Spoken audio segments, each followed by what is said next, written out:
The head of NATO's military committee says Ukraine has the legal right to strike targets deep inside Russia.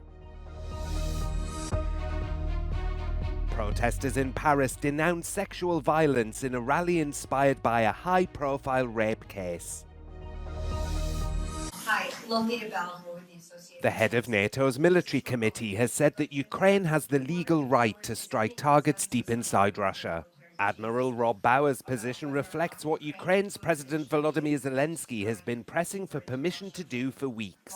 So militarily, there's a good reason to do that, to weaken the enemy, to weaken its logistic lines, fuel, ammunition that comes to the front.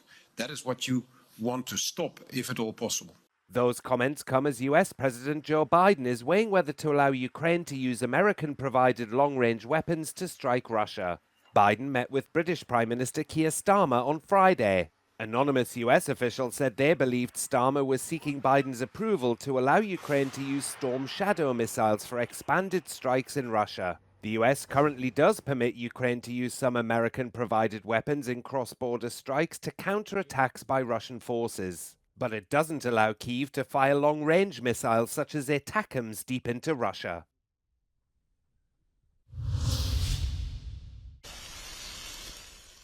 A long-range missile fired from Yemen landed in central Israel in the latest reverberation from the nearly year-long war in Gaza.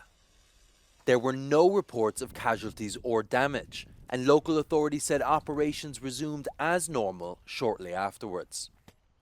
A fire could be seen in a rural area of central Israel, and local media showed images of what appeared to be a fragment from a missile or interceptor. Yemen's Iran-backed Houthi rebels have repeatedly fired drones and missiles towards Israel since the start of the Israel-Hamas war, but almost all of them have been intercepted over the Red Sea. The war in Gaza has rippled across the region, with Iran and its allies attacking Israeli and US targets and drawing retaliatory strikes from Israel and its Western allies. On several occasions, the strikes and counterstrikes have threatened to trigger a wider conflict. Iran supports militant groups across the region, including Hamas, the Houthis, and Lebanon's Hezbollah. Hundreds of protesters have gathered in Paris to denounce rape and sexual violence in France and around the world. The rally was held in solidarity with victims of rape, with some protesters carrying banners saying, "Victims, we believe you."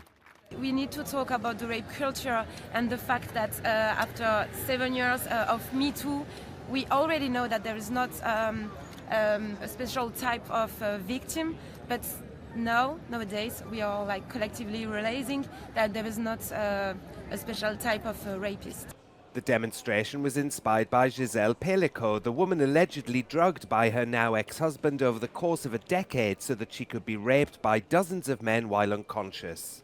That case has shocked France and become a symbol of the country's fight against sexual violence.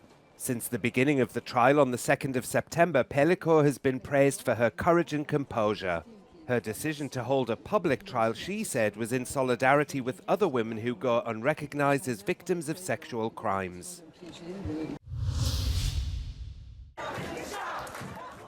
Presidential election campaigns have started in Tunisia against a backdrop of protests against the country's rulers and the arrests of several opposition politicians. Demonstrators organized a mass rally in the capital, Tunis, to protest against what they say is the deteriorating state of the country. Unemployment has steadily increased to one of the region's highest at 16%. And the National Institute for Statistics said in March that economic growth was at a standstill at just 0.4%. President Kais Saied, who is seeking a second term in office, is an unpopular figure in Tunisia. When he was first elected in 2019, he used anti-corruption promises to win over people disillusioned with the country's politics since the Arab Spring. But since taking office, the former law professor has gone to lengths to consolidate his own power, freezing the country's parliament, ruling by decree, and rewriting the constitution.